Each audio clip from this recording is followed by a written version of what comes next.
যেসব আল্লাহ ওলি মানুষরা ফানার মোকামে আটকে গেছে, দেখেন অনেক আল্লাহ ওলি মানুষ মজুব, মুখে যা বলে তাই পয়দা কবুল হয়ে যায়। এখন লোকে বলে বিরাট বড় ওলি মানুষ, মুখে যা বলে তাই কবুল হয়ে যায়। এরা আসলে ফানার মোকামে আটকে গেছে, ফানাফিল্লার মোকামে আটকে গিয়েছে, ফলে যা বলে তাই আল্লাহ কবুল হয়ে যায়। কিন্তু নিয়ম হলো এরপরে তাকে বাঁকা পুনর্জন্ম দেওয়া, নতুন করে আবার জন্ম হওয়া, তাহলে তার দ্বারাই মানুষের মুর্দাদের জিন্দা হবে, তার দ্বারা ইসলামের খেদমত হবে, কওমের খেদমত হবে। আর ফানার মোকামে আটকে গেলে মানুষ তার কাছে যাবে দোয়া জন্য, হুজুর আমাদের দোয়া করুন, আমার এই জন্য দোয়া করুন, আমাদের সন্তান ভালো থাকে, আমি যেন ভালো থাকি, আমার ব্যবসার উন্নতি হয়। উনি যা বলবে তাই দোয়া কবুল হবে। যদি মাটি হাত দিয়ে বলে যা এটা শোনা নিয়ে যাও, তাই হবে, শোনা হবে। কিন্তু এটা বাঁকা প্রাপ্ত ওলির কাজ কি? একটা মুর্দা দিলকে জিন্দা করে দেওয়া, একটা শয়তান সদৃশ নফস, যে নফসে আম্মারা বলা হয়, শয়তান সদৃশ নফস, সেই নফসের চরিত্র সংশোধন করে একটা পথহারা গুমরাহি পথভ্রষ্ট মানুষকে আল্লাহর সঙ্গে জোড় পয়দা করে দিয়ে এবং ফানা বাঁকায় তৈরি করে দেওয়া এটাই বাঁকা প্রাপ্ত ওলির কাজ। তো আমাদের দেশের আজ থেকে দেখা যাচ্ছে আমরা 50 বছর আগে পিছিয়ে গিয়ে দেখেছি যে হয়তো একটা অঞ্চলে একটা মসজিদ ছিল, আর মাদ্রাসা ছিল না বললেই হয়, হাফেজ মাওলানা মৌলবি ছিল না বললেই হয়। আমি আমার ছোটোবেলায় এলাকায় দেখেছি যে 2-3 জনা 4 জনা ওয়াইজিন ছিল, তারা কেউ মাওলানা নয়, কেউ আলেম ফার্স্ট ইয়ার মতো পড়েছে, কেউ দেখা যাচ্ছে তারা মাদ্রাসায় 2-3 বছর পড়েছে। মানে আমাদের এলাকায় আলেম ছিল না, সব আলেমের নিচে ছিল, তারাই ওয়াইজিন করতো, তারা খতম পড়তো, তারাই মসজিদ করতো, তারাই সব ছিল। তাহলে 50 বছরের মধ্যে এত ডেভেলপড হয়েছে মানুষের, যে একটা পাড়ায় 2-3টে করে মসজিদ হয়েছে, আর প্রত্যেকটা পাড়ায় একটা করে মাদ্রাসা হয়েছে। মুসল্লির সংখ্যা বেড়েছে, তা মুসল্লির সংখ্যা বেড়েছে মানে নামাজি লোক বেড়েছে। তা নামাজি পড়ে একটা ব্যক্তি বলতে পারবে না যে আমি নামাজ পড়ে আল্লাহর ওলি হয়েছি।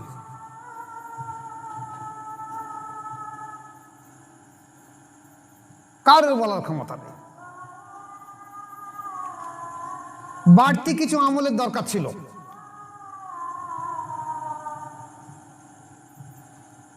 কতদিন আলোচনা করছিলাম যে বলা হয়েছে ইন্না সালাতা তানহা আনিল ফাহশাই ওয়াল মুনকার, নিশ্চয়ই নামাজ মানুষকে অশ্লীল এবং গর্হিত কাজ থেকে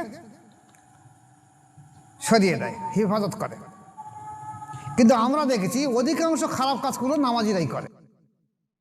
কত সাধারণ মানুষ অনেকে বলে আমার জবানের দাম আছে, আমি যা বলি তাই করি।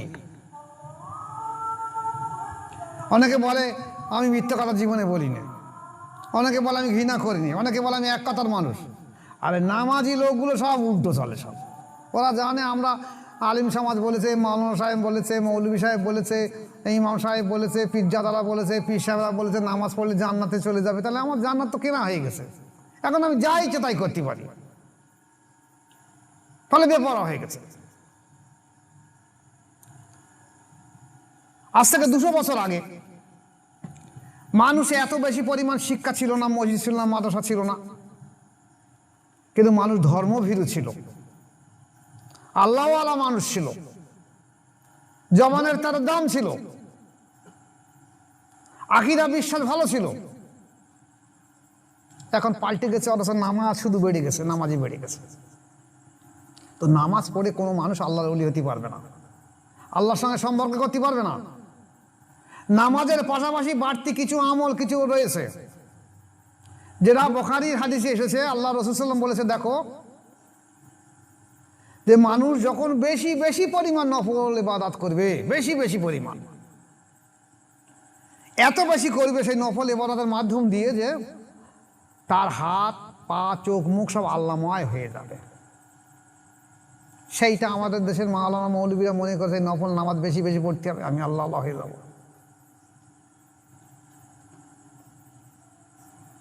কিন্তু তারা যে আগে এই 200 বছর আগে প্রত্যেকটা মানুষ বায়াত গ্রহণ করতো, তোমরা আজ বায়াত তো হচ্ছে না।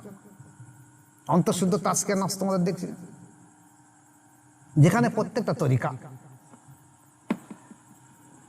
তার আগে একটু পিছিয়ে আসে। রসুল পাক সাল্লাল্লাহু আলাইহি ওয়াসাল্লামের জমানায় 2 রকম প্রকৃতির মানুষ ছিল, একটা আম মানুষ, একটা খাস মানুষ ছিল। যে আম মানুষগুলো আল্লাহ রসুল সাল্লাল্লাহু আলাইহি ওয়াসাল্লামের কাছে বায়াত গ্রহণ করে তারা বাড়ি চলে যেত, কাজকাম করতো, সৎভাবে জীবনযাপন করতো। আর খাস মানুষ ছিল তারা আসাপে সুখ পায় থাকতো, তারা কিছু ওহী লিখতো আর কিছু তসবিহ জিকির মুরাকাবা নামাজে সর্বসময় মশগুল থাকতো আল্লাহর প্রেমে, ঐশী প্রেমে। ওরা হলো খাস মানুষ। তো এই যে আমরা তরিকার বায়াত হচ্ছে, আহলে বায়াত হচ্ছে, এটা কিন্তু আমরা খাসভাবে করছি। আমরা ওই আম মানুষের মতো বায়াত কাজ করছি না। সাধারণ মানুষ যারা নামাজ কালাম পড়ছে তারা আমভাবে চলছে, খাসভাবে চলে। খাসভাবে করতে গেলে কোনো একটা মাশায়েখের কাছে বায়াত গ্রহণ করতে হবে, মসজিদের কাছে বায়াত গ্রহণ করতে হবে। মানুষের মুখ্য উদ্দেশ্য কি? আল্লাহ পাক বলেন কোরআন শরীফের মধ্যে, ইন্না নাফসা লা আমারাতুম বিসসুই, নিশ্চয়ই নফস বারে বারে মানুষকে খারাপ কাজে উস্কানি দেয়। তা সেই নফস হলো আমার শরীরের ভিতরের সঙ্গে জড়িয়ে আছে। তাহলে সেই নফস যদি আমাকে খারাপ কাজে উস্কানি দেয়, তার নফসের চরিত্রকে সংশোধন করাটাই তো আমার মূল দরকার ছিল। আমি নফসের চরিত্র সংশোধন না করে আমি শুধু নামাজ পড়ছি, রোজা করছি, হজ করছি, জাকাত করছি, ফলে উত্তরোত্তর আমার নফস আরো বৃদ্ধি পাচ্ছে, আমি আরো ধ্বংস হয়ে যাচ্ছি। এই সম্পর্কে আলোচনা করব। যেমন দেখা গেছে কাদেরিয়া, চিশতিয়া, নকশবন্দি, মজদুর 4টে তরিকা এসেছে। অনেক দেখবেন মাওলানা মৌলবী তারা একেবারে ইউটিউব ঝড় তুলে দিয়ে দিচ্ছে, বায়াত হবো কেন, বায়াত হবো কেন। সরাসরি আল্লাহ পাকের কাছে করেন যাবো। যদি প্রশ্ন করা হয় তোমার দাদা তোমার বাপের বিয়ে দিয়েছিল কেন, তুমি তো এমনি এমনি জন্ম হতে পারতে। তোমার মা বিয়ে করেছো কেন, তো এমনি এমনি হতে পারে, জন্ম হতে পারতে। এখন তো টেস্ট টিউব বেবি তৈরি হচ্ছে।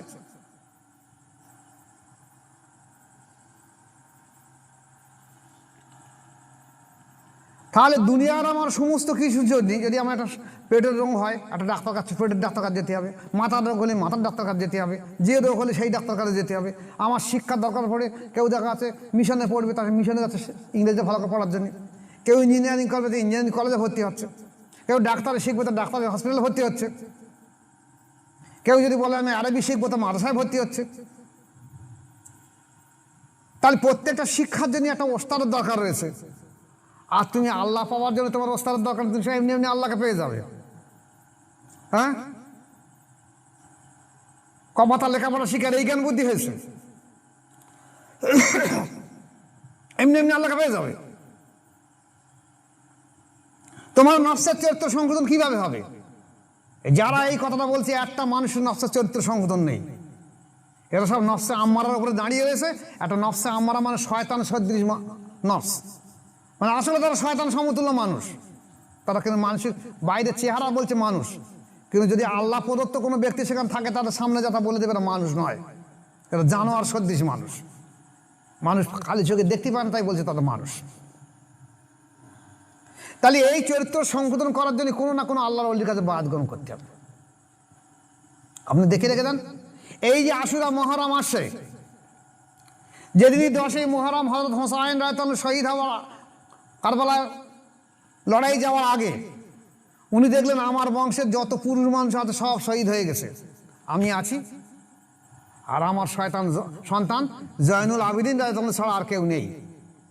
তার পেটের গন্ডগোল এবং জ্বর, এই দুটো এসে এত অসুস্থ যে শুয়ে উঠতে পারছে না। কিন্তু উনি দেখলেন আমি যদি কারবালা যাই, শহীদ হয়ে যাই, তাহলে আমার এই রেসালাত মুছে যাবে, এই বেলায়েত মুছে যাবে। তা আল্লাহ পাক আমাদেরকে দুনিয়ায় পাঠিয়ে গেছে যে এই আমার নানাজির সেই নবুয়াতের ধারা, সেই বেলায়েত এবং রেসালাতকে কিয়ামত পর্যন্ত জিন্দা রেখে দেওয়ার জন্য। তা আমি যদি কারবালায় শহীদ হয়ে যাই, তাহলে দেখা যাবে আমার আব্বা পদ্ধত যে বেলায়েত আমার ভিতরে ছিল সেগুলো মুছে যাবে। তাই যাওয়ার আগে হযরত জয়নুল আবিদিন রাদিয়াল্লাহু আনহু ডেকে বললেন, বাবা উঠো, অজু করে নাও, যদি জ্বর থাকে তায়াম্মুম করে নাও।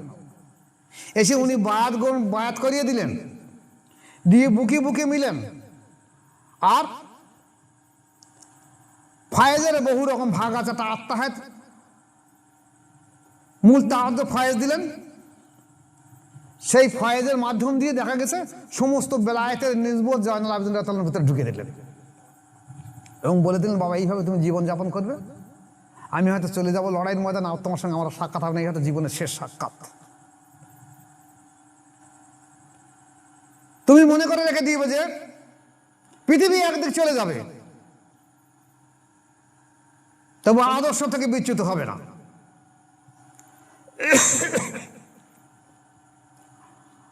আমার নামা দিয়ে সেই দিনকে আমি সমস্ত তোমার ঘাড়ে দায়িত্ব দিয়ে গেলাম।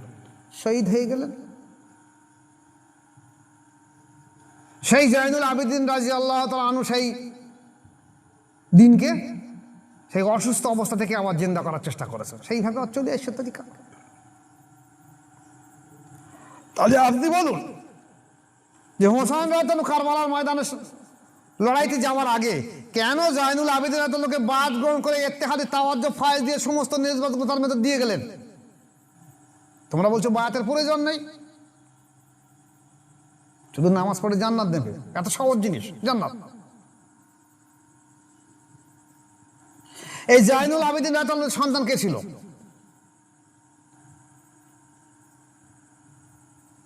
ইমাম জাফর সাদেক না ইমাম বাকের রহমত? কে ছিল? ইমাম বাকের রহমতুল্লাহ। তার ছেলে হলো ইমাম জাফর সাদেক রহমতুল্লাহ। তাহলে ওরা সব বায়াত গ্রহণ করেছে এবং বায়াত করিয়ে দিয়েছে এবং আল্লাহ প্রদত্ত একটা ফয়েজ দিয়ে তাদেরকে আল্লাহর জিকিরে জারি করা থাকতে বলে সর্বসময়।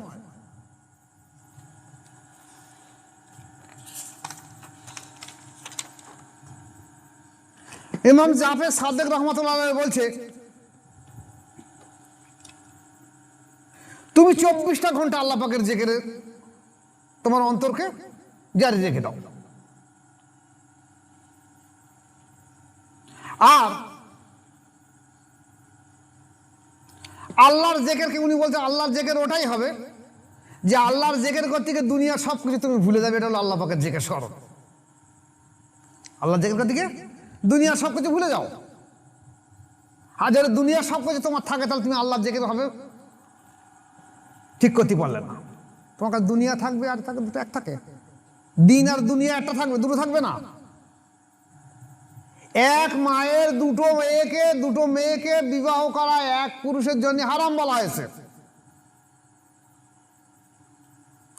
একটা মানুষের কাছে দিন আর দুনিয়া দুটো থাকবে না, একটা থাকবে। তুমি যদি আল্লাহকে পেয়ে যাও তো আল্লাহর এত বেশি স্মরণ করো, দুনিয়াটাকে ভুলে যাও। যদি দুনিয়া ভুলতে পারো তাহলে তোমার জেকের সার্থকতা হবে না, তোমার জেকের সার্থকতা নয়। তুমি জেকের করছো আর দুনিয়া সবকিছু স্মরণ যা কি করে হয়। আসুন আজ এই যে জেকেরের পদ্ধতি যুগে যুগে যুগে যুগে আল্লাহর ওলিরা এক রকম করে এসেছে। তারপর দেখা যায় রসুল পাক সাল্লাল্লাহু আলাইহি ওয়াসাল্লামের জমানায় ওই আসাবে সুফার মধ্যে ওই জেকের তসবিহ মুরাকাবা মুশাহাদা ছিল। সেইটা আস্তে আস্তে আস্তে আস্তে লুপ্ত হতে হতে এমন এক সময় আসলো যেটা আবার বড় পীর সাহেবের মাধ্যম দিয়ে আবার তরিকার জিন্দা হলো। সেই তরিকায় মুহাম্মদ থেকে আবার কাদেরিয়া তরিকা আলো, ওনার নামের সম্মানতা, আবার চিশতিয়া আলো, নকশবন্দি আলো, মোজাদ্দেদ তরিকা আসলো। তাহলে প্রত্যেকটা তরিকার পদ্ধতি হলো কি? তোমার নফসের চরিত্র সংশোধন করা, অন্য কিছু নয়।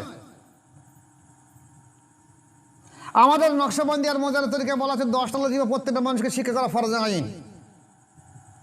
কল রু শের খফি আকফা নফস সুলতান আজগার ফানাফে শেখ ফানাফে রসুল ফানাফিল্লা। তেমনি কাদিয়া চিশতিয়া তরিকা বলা হয়েছে কল রু শের খফি আকফা নফস আর আব আতশ খাকবাদ, এই চারটে হল সুলতান আজগার, মানে আল্লাহর ওলি হয়ে যাও তুমি। আর নকশবন্দি মহাতারি বলছে না, কল রু শের খফি আকফা নফস সুলতান আজগার ফানাফে শেখ ফানাফে রসুল ফানাফিল্লা, আল্লাহর সঙ্গে তুমি লীন হয়ে থাকো। এইটা হবে তোমার মুখ্য উদ্দেশ্য। একে না আসুন এই কাদরিয়া আর চিশতিয়া তরিকায় এই যে 10টা লতিফা বলা হয়েছে, কাল রু শের কফি আকফা নফস আ বাতস খাকবাদ, এই আ বাতস খাকবাদ মানে সুলতান নাজগার ক্লাসের মধ্যে 6টা ক্লাস, 4টে ক্লাস আছে। আগুন পানি মাটি বাতাস, এইটাকে আবার অন্যভাবে নাম দেওয়া হয়েছে। যেমন বলা হয়েছে যে কলবেকে বলা হয়েছে তওবা, রুহকে বলা হয়েছে ইনাবাত, শেরকে বলা হয় জোহদ, তারপরে ওয়ারা, তারপর শকর, তারপর তাওয়াক্কুল, তারপর তসলিম, তারপর সবরের মোকাম, তারপর কানায়াত, কানায়াত, আবার রেজা। একই নাম পরিবর্তন করা হয়েছে। যেমন কলবেকে বলা হয়েছে তওবার মোকাম, রুহকে বলা হয়েছে ইনাবাতের মোকাম। আমি ওদিকে যাচ্ছি রে, তাহলে এটা আমাদের দেহে দেখা যাচ্ছে কাদিয়া, চিশতিয়া তরিকার বুজুর্গরা সবাই লিখে গেছে। এই প্রসঙ্গ নিয়ে খুব তাড়াতাড়ি একটা আলোচনা দেব, যেটা হলো যে এই কাদেরিয়া এবং চিশতিয়া তরিকা সম্পর্কে এই যে ঘটনাগুলো, এরা কেন এরা পার্থক্য হয়েছে, এগুলো হয়েছে কেন, আল্লাহ চাটা খুব তাড়াতাড়ি দিয়ে দেবো। এখন আসুন, তাহলে এই যে জেকের, এই যে অলিয়া উলিয়ারা জেকের দিচ্ছে, কাদেরিয়া, চিশতিয়া, নকশবন্দিয়া, মোদাদ্দা, প্রত্যেকটা অলিয়া উলিয়ার জেকের দিয়েছে, দিয়ে আত্মিক তাওয়াজ্জুহ ফয়েজ দিয়েছে, আল্লাহ প্রদত্ত ফয়েজ কলবে দেওয়া হয়েছে। সে আল্লাহর সঙ্গে জোর করে আল্লাহ প্রদত্ত শক্তির মাধ্যম দিয়ে সে আল্লাহকে পেয়েছে।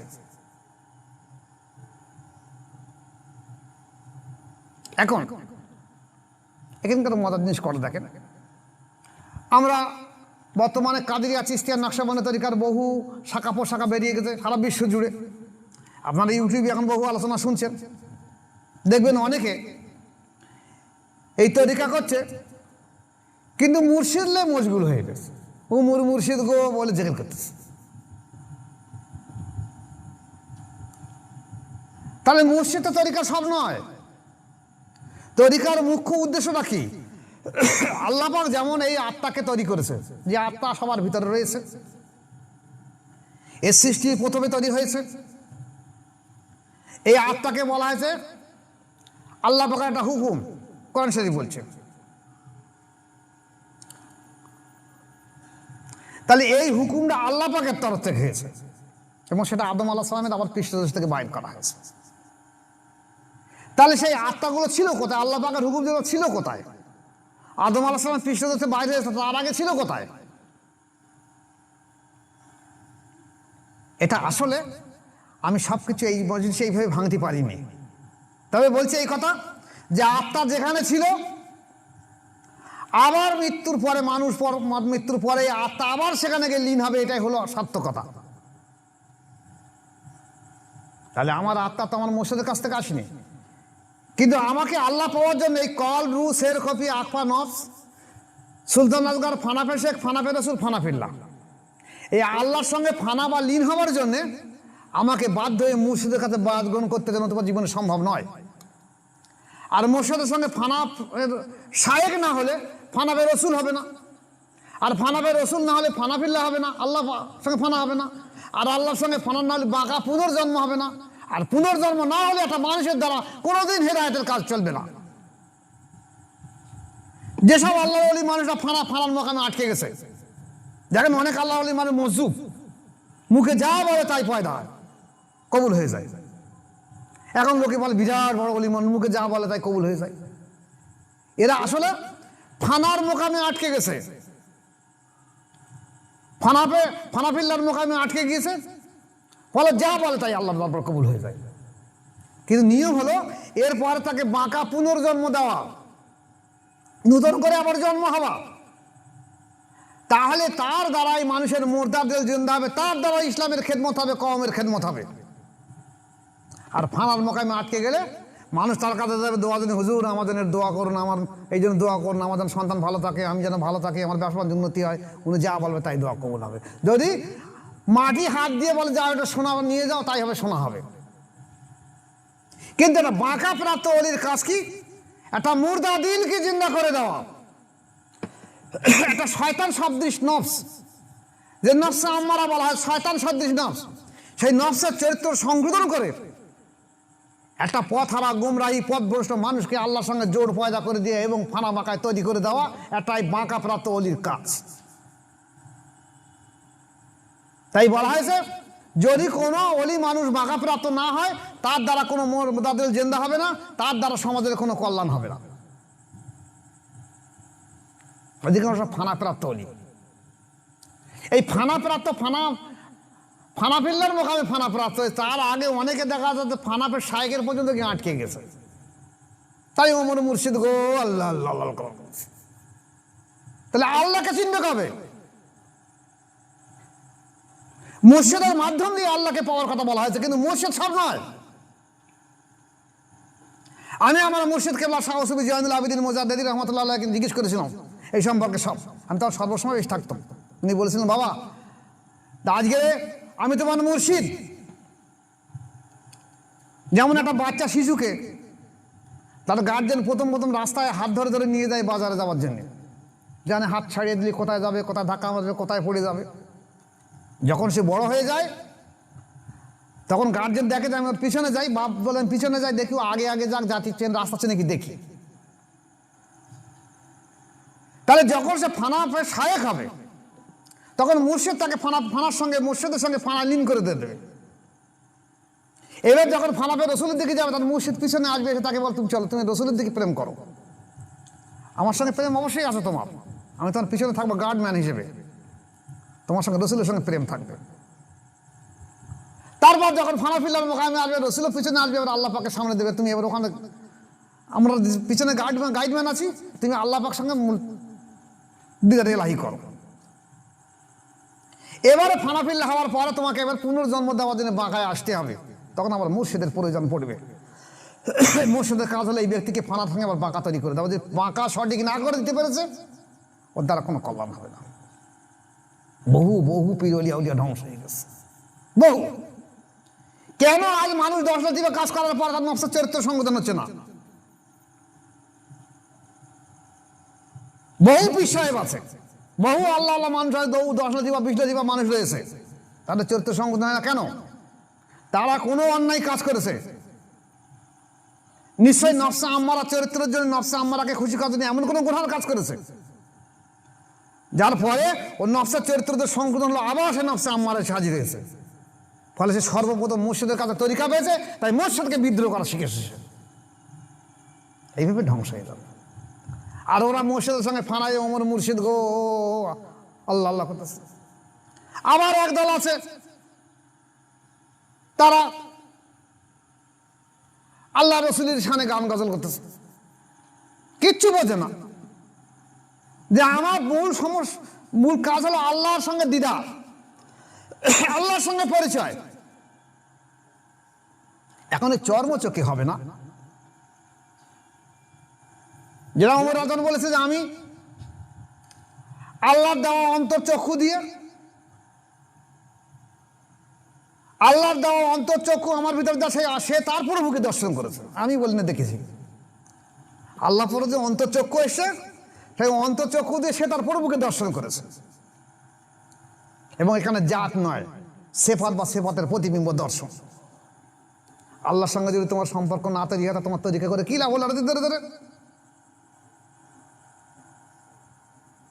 যে টিমিদি সেই টিমিদি থেকে যাবে।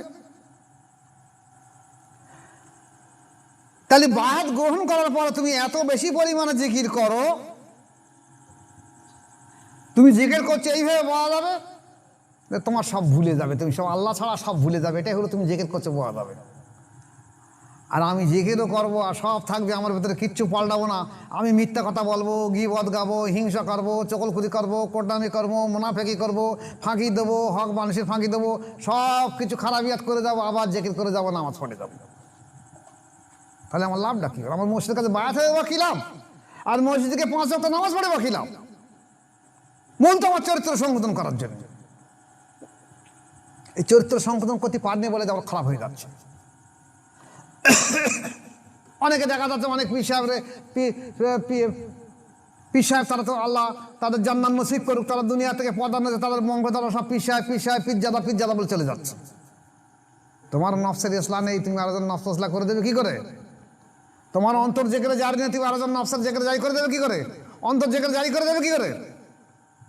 তুমি তো গাইডম্যান হবে কি করে? তুমি তো কোনো জায়গায় গাইড নাওনি।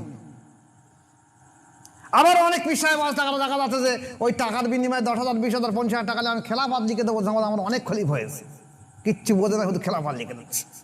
কি লাভ হবে তাতে? সমাজের কি কল্যাণ হবে?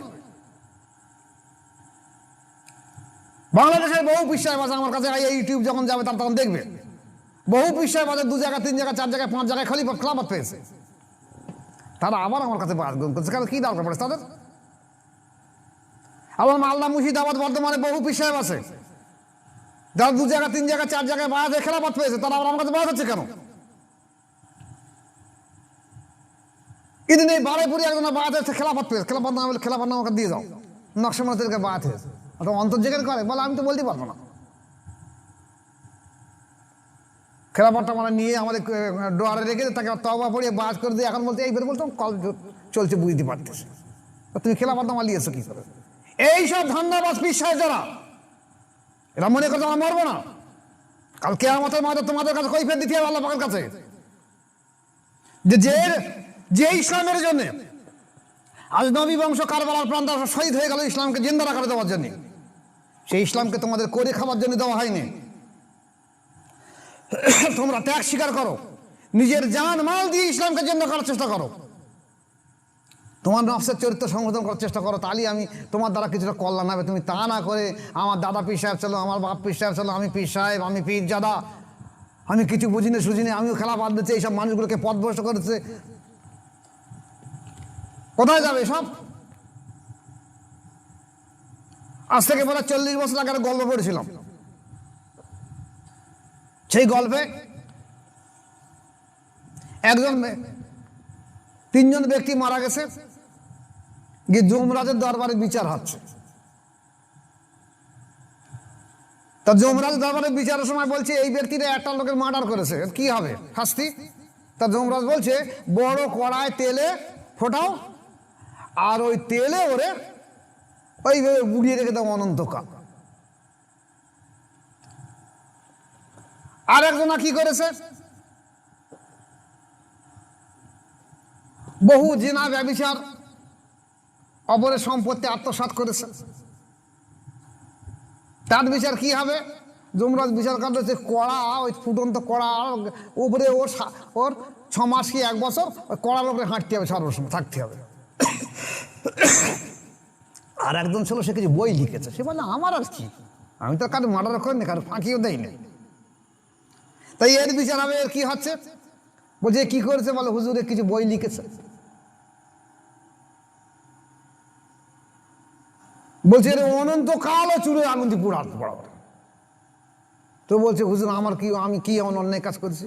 বলে তুমি যে ভুল কাজ করেছো বইগুলো লিখেছো, সেই ভুল বই পড়ে হাজার হাজার কিয়ামত পর্যন্ত যত মানুষ পথভ্রষ্ট হবে সবার ভাগ তোমার দিতে হবে, সব পাবেন ভাগ। আজ এই পীর সাহেবগুলোর কথা আমি বলছি, যারা এই সব সমাজকে এইভাবে বিভ্রান্ত করে ধ্বংস করে দিয়ে দিচ্ছে, পয়সার বিনিময়ে, নিজের নফসানিয়াতের কারণে। মরতে হবে না, কবরে যেতে হবে না, খেয়াল রেখে দেবে, আল্লাহ পাকের বিচার সূক্ষ্মানুসূক্ষ্ম হবে। এবং এই এতটা মানুষ পথভ্রষ্ট গোমরাহী হওয়ার জন্য সব কিন্তু তোমাকে সমান শাস্তি দেওয়া হবে। মনে করছে এত সহজ নয়, আমি তরিকার খেলাফত পেয়েছি বলে আমি একেবারে কি না কেউ কাটা হয়ে গেলাম। তোমার নফসের চরিত্র সংশোধন হয়নি। তুমি নিশ্চয়ই তরিকা করতে পারার সময় এমন কিছু গুনাহ কবিরার কাজ করেছো যার জন্য তোমার নফসে মুতমাইনা থেকে নফসে আম্মারা চরিত্র হাজির হয়ে গেছে। আমি অনেক জানি আমার জীবনে, কিন্তু এই বলতে পারছি না। তো আমার এই ব্রেনে অনেক কিছু দেখা রয়েছে, আমার চোখে অনেক কিছু ধরা রয়েছে, কিন্তু আমি বলতে পারছি না। মাঝে মাঝে মনে হয় না উল্লেখ করে করে দিয়ে সমাজকে বলে দিয়ে দেয়, কিন্তু সেটা একটা বিভ্রান্ত হয়ে যায় বলে কিছু বলতে পারে, চুপ করে সবসর থাকতে আছে। শুধু ইশারা ইঙ্গিত করে দিতে আল্লাহ তাদেরকে হেদায়েত করুক, হেফাজত করুক, ভালো করুক।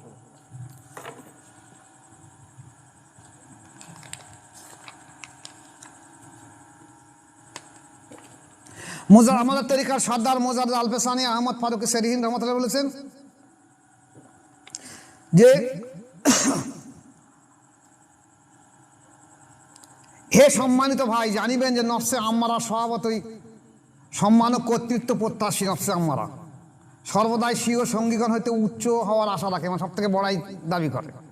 সে চায় যে সৃষ্ট বস্তু সকলে তার মুখাপেক্ষী হোক ও আজ্ঞাবহ হোক, এবং সে যেন কাহারও অধীন না হয়। আমি আমি সব হয়ে থাকবো। ইয়া যে খোদাই দাবি এক প্রকার এবং লাশরিক সমকক্ষবিহীন আল্লাহ তাআলার সহিত সমকক্ষতা করা, এবং ওই হতভাগা সমকক্ষ হইয়াও যেন সন্তুষ্ট হয় না, সে আল্লাহ তাআলার উপরে কর্তৃত্ব করতে চায় যেন সকলেই তার আদেশ পালন করিয়া চলে। কে বলছে? মক্তবা শরীফের মধ্যে আলোচনা তারা বলছে, শাইখ ফরিদিন রহমতুল্লাহ কাছে লিখছে, চিঠি লিখছে, বলছে হাদিসে কুরসিতে এসে আল্লাহ তাআলা ফরমাইছেন, তোমার নফসের সহিত তুমি শত্রুতা করো, যেহেতু সে আমার সহিত শত্রুতা করতে প্রস্তুত হয়েছে। অতএব সম্মান, কর্তৃত্ব, উচ্চতা, তাকাব্বুর ইত্যাদি কর্তৃক তাহার মতলব পূর্ণতা করা, তাহাকে প্রতিপালন করা প্রকৃতপক্ষে খোদা তাআলার সহিত শত্রুতা করা মাত্র। ইহা যে কত দূষণীয় কাজ তা চিন্তা করে দেখা উচিত। হাদিসে কুরসিতে আসিয়াছে যে আল্লাহ পাক বলিয়াছেন, অহংকার আমার চাদর এবং উচ্চতা আমার লুঙ্গি স্বরূপ। যদি কেউ ইহার কোনো একটি লইয়া আমার সহিত বিবাদ করে, আমি তাহাকে অগ্নিকুণ্ডে প্রবেশ করাইব, আমি কাহারও পরোয়া করি না। নিকৃষ্ট দুনিয়া অর্জন করা নফসের আকাঙ্ক্ষা পূরণের সহায়তাকারী বলিয়া ও আল্লাহ তাআলার গোপনীয় অভিশপ্ত, আল্লাহ তাআলার গোপনীয় অভিশপ্ত বস্তু। যে ব্যক্তি শত্রু সাহায্য করে সে অভিশাপের উপযুক্তি। এই হেতু দরিদ্রতা হযরত মুহাম্মদ সাল্লাল্লাহু আলাইহি ওয়াসাল্লামের গৌরবের কারণ হয়েছে, যেহেতু দরিদ্রতার মধ্যে নফসের কামনা পূর্ণ হয় না এবং সে অক্ষম হয়ে থাকে। নফসে আম্মারাকে অক্ষম এবং ধ্বংস করার উদ্দেশ্যে আল্লাহ পাক পয়গম্বর আলাইহিস সালামকে প্রেরিত করিয়াছেন। কি জন্যে? নফসে আম্মারাকে ধ্বংস করার জন্য, এবং শরীয়তের হুকুম প্রতিপালনের দায়িত্ব প্রদান করেছেন। নফসের অসৎ আকাঙ্ক্ষা সমূহ দূর করানোতেই শরীয়তের আদেশ অবতীর্ণ হয়েছে। যে পরিমাণ শরীয়ত প্রতিপালন করিবে সেই পরিমাণ নফসের আকাঙ্ক্ষা অপসারিত হইবে। এই হেতু শত সহস্র বৎসর কাল্পনিকভাবে কঠোর ব্রত পালন করা শরীয়তের এক হুকুম পালন করা নফসের আকাঙ্ক্ষা দূর করার অর্থে শ্রেষ্ঠতর। বরং শরীয়তের অনুকূল ব্রত না হইয়া তাহার নফসের আকাঙ্ক্ষা আরো শক্তিশালী হইয়া থাকে। ব্রাহ্মণ এবং যোগী সন্ন্যাসীগণ কঠোর ব্রত পালন করিতে অবহেলা করে না, অথচ তাহারা নফসকে শক্তিশালী করা ব্যতীত তাহাদের কোনোই ফল লাভ হয় না।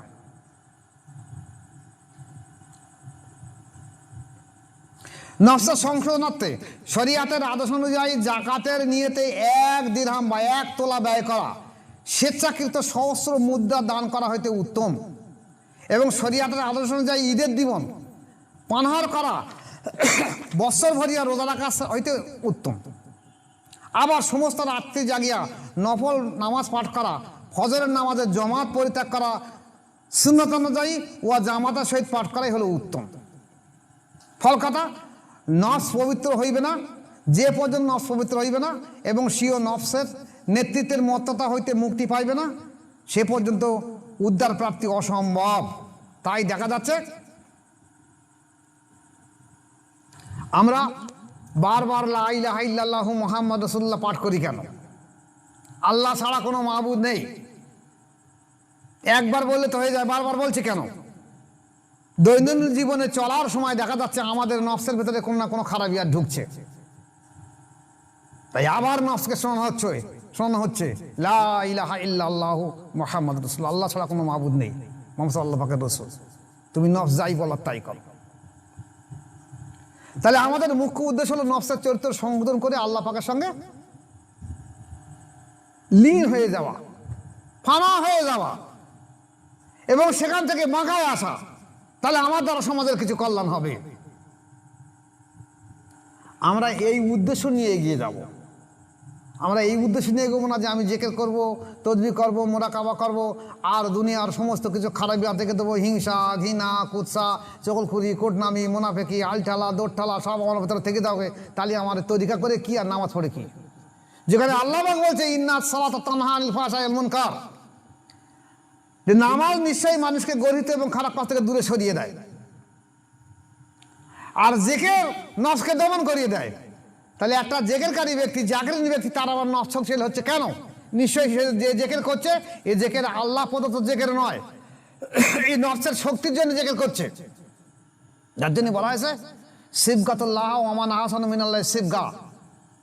আল্লাহ বলছে তুমি আমার রঙের সঙ্গে রং মেশাও, আমার রঙের থেকে উত্তম রঙের কোথায় আছে? তুমি যখন ফয়েজ যারা আল্লাহ জিকিরে লতিফাগুলো জিন্দা করবে, তখন এই আধ্যাত্মিক ফয়েজগুলো তুমি তোমার মসজিদের কাছ থেকে নিয়ে তুমি তোমার লতিফাকে জিন্দা করো। যদি তুমি জিকিরের মাধ্যমে তোমার লতিফাকে জিন্দা করো তাহলে ওতে নফসের শক্তিশালী আসবে, কিন্তু মসজিদ প্রদত্ত যদি ফয়েজ নিয়ে থাকো তাহলে ওতে নফসের অবস্থা বৃদ্ধি পাবে না। তাই তুমি নফসের একদিকে চিকিৎসা না করে নফসের রোগেও বাড়িয়ে রেখে দেবে, আর আল্লাহ আল্লাহ জিকির করবে। ও পরবর্তীকালে দেখা যাবে বহু পীর সাহেব আছে, আমি আমার প্রমাণ দেখে বলতে পারি, শুধু ইউটিউব বলে বলতে পারছি না, বহু পীর সাহেব আছে তারা পরবর্তীকালে বহু জিনা ব্যবসায় জড়িয়ে পড়েছে। বহু পীর সাহেব আছে যারা বাদ করার সময় অনেক সময় দেখা গেছে, যেমন আমাদের মোজারের তরিকায় যে পুরুষের বাম স্তনে কলবে আঙুল দিয়ে ফয়েজ দিয়ে দেওয়া হয়, আর মেয়েদের বলা হয় যে না, তোমাদের মুখ দেখাবে না, তোমরা পর্দার বাইরে থেকে পাগড়ি বা রুমালের মাধ্যমে বাঁধে বলে দেওয়া হয় তুমি তোমার কলবের দিকে খেয়াল করো, এই জায়গাটা বাম স্থানে 2 আঙুল নিচে। অনেক পীর সাহেব আছে সেখানে বলছে, মা তুমি একটু ব্লাউজটা উঁচু করো, আমি একটু আঙুলতে ফয়েজ দিয়ে দিই। সে জানি আমি মূর্খ মানুষ, পীর সাহেব বলছে দাও। এমন পীর সাহেব জুটে গেছে, বড়ি বড়ি প্রমাণ রয়েছে আমার কাছে। আল্লাহ না করুক আমাদের থেকে হেফাজত করা, আমার তৌফিক চাচ্ছি আল্লাহ পাকের কাছ থেকে, যে আল্লাহ আমাকে এবং আমার মুরিদ মোতাকাদ্দিরকে এবং যারা আমার কাছ থেকে খেলাফত নিয়ে যাচ্ছে, আল্লাহ তুমি তাদেরকে হেফাজত করো নফসে আম্মারার থেকে বাঁচার জন্য, এবং তারা যেন মৃত্যুর আগে নফসে আম্মারার চরিত্র সংশোধন করে যাবে, দুনিয়া থেকে বিদায় নিতে পারে। আল্লাহ তুমি প্রত্যেকে তৌফিক দাও, আমার এবং আমার সমস্ত সন্তান সমতুল্য যারা মুরিদ মোতাকাদ্দির সবাইকে। আল্লাহ হেফাজত করো। ওমা আলাইনিল বালাগ। আসসালামু আলাইকুম ওয়া রাহমাতুল্লাহি ওয়া বারাকাতুহু। আবার বলে দিয়ে দিচ্ছি, এই মাসের 17 তারিখে আশুরা, বুধবার, অর্থাৎ আগামী বুধবার প্রত্যেকটা পুরুষ মানুষকে, আমার মুরিদদেরকে আমি দাওয়াত দিয়ে দিচ্ছি ইউটিউবের মাধ্যম দিয়ে, ওদিন হাজির হবে। আশুরার সম্পর্কে সকাল 9টা থেকে আলোচনা শুরু হবে। কিছু আশুরার ফজিলাত, করণীয়, কেন আশুরা ঘটলো আলোচনা হবে। কটা মানুষ আমরা জানি? আমরা কটা মানুষ জানি তকদির যদি আল্লাহ পাক নির্দিষ্ট করে রেখে দিয়ে দেয়, তাহলে হোসেন তনুকে কেন কারবালায় শহীদ হতে হলো? আল্লাহ পাক কি অন্যভাবে পরিবর্তন করে দিতে পারতো না? এই দিন ক্ষমতা থাকলো, উবাইদুল্লাহ বিন জিহাদ সীমারের ক্ষমতা হলো কি করে যখন শহীদ করে? এগুলোকে আমাদের দেখানোর জন্য, ওনাদের জন্যই নয়। যদি আল্লাহ পাক সময় দেয় সেদিন আলোচনা করব, চেষ্টা করবে প্রত্যেকে এলাকার প্রত্যেকটা ব্যক্তিকে দাওয়াত পৌঁছে দেওয়ার জন্য। আমা আলাইনিল বালাগ। আসসালামু আলাইকুম ওয়া রাহমাতুল্লাহ।